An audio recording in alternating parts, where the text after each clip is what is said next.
So here's the thing about the Mutalisk. If you do not control and micro your units whatsoever, units like the Thor and the Archon are gonna be able to deal a ton of splash damage to your army and therefore easily take it out. Ideally, you want to be engaging like this. You want to make sure that you minimize the amount of splash damage that these kind of units can do, while also making sure that your Mutalisks are spread out as much as you possibly can.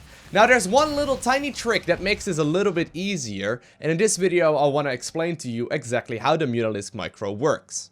So the technique I'm about to explain is called magic boxing. It's something that someone figured out a very long time ago, and I would say it's almost mandatory to know exactly how it works and what it does if you're looking to improve as a Zerg player. In particular, if you like playing the Mutalisk. I mean, you see it come into play versus Thors, versus also Archons, but you will notice it as well when you've got someone going for Infestor and the other person going for Mutalisk, and they're trying to dodge the fungal growths. How do you make sure that your Mutas stay in the formation that they are in right now? So first off, when is it useful to harass and have them all clumped up together like this? Usually when you're trying to fight a Protoss player or a Terran player for that matter, it's very helpful to have all your Mutalisks as clumped up together as possible, because it makes them engage as like a single unit that deals a lot of damage, right? If I were to attack a missile turret right now with this many Mutas, it would die in a single hit instead of my Mutas taking unnecessary hits. The issue, however, is when we start engaging splash-based armies, such as, for example, the Archon, such as the Thor, such as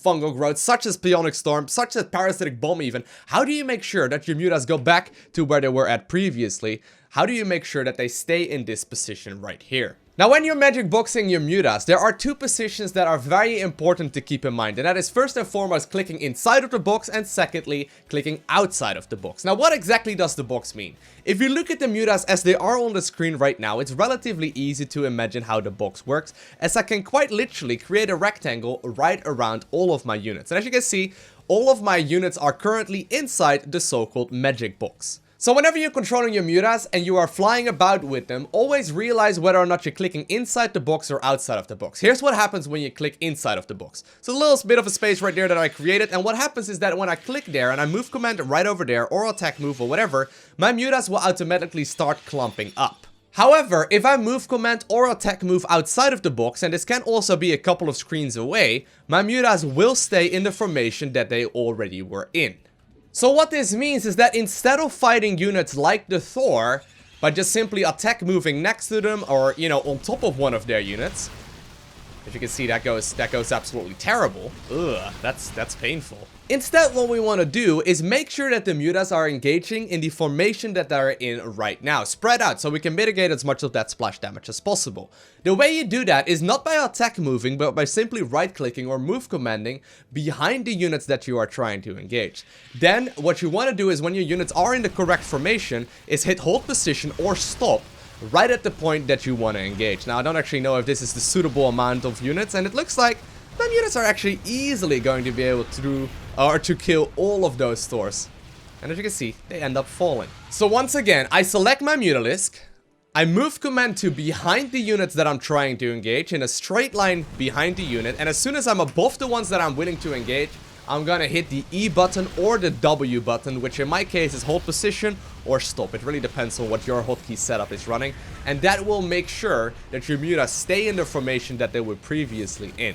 One more thing, if you find your Mutas all clumped up and you want them to spread out relatively easily, the only thing you need to do is hit the stop command or the hold position command. Funnily enough, hold position actually does make them spread out. Don't really know exactly either why that is, because they don't actually hold position at all. But they basically once again start flowering out to the, you know, full formation that they had previously. So always think about clicking inside of the box if you want them clumped up, or if you want to move them around as they are, make sure to click outside of the box instead.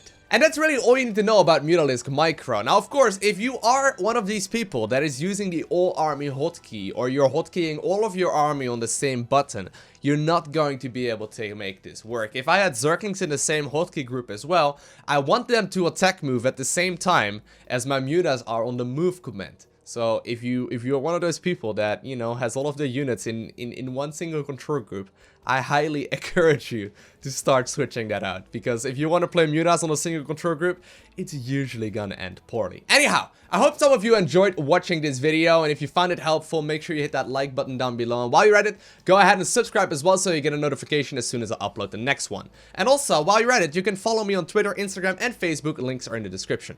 Other than that, I want to thank you all very much so for watching. Have an amazing day. Do not forget to smile, alright? And I will see you in the next one.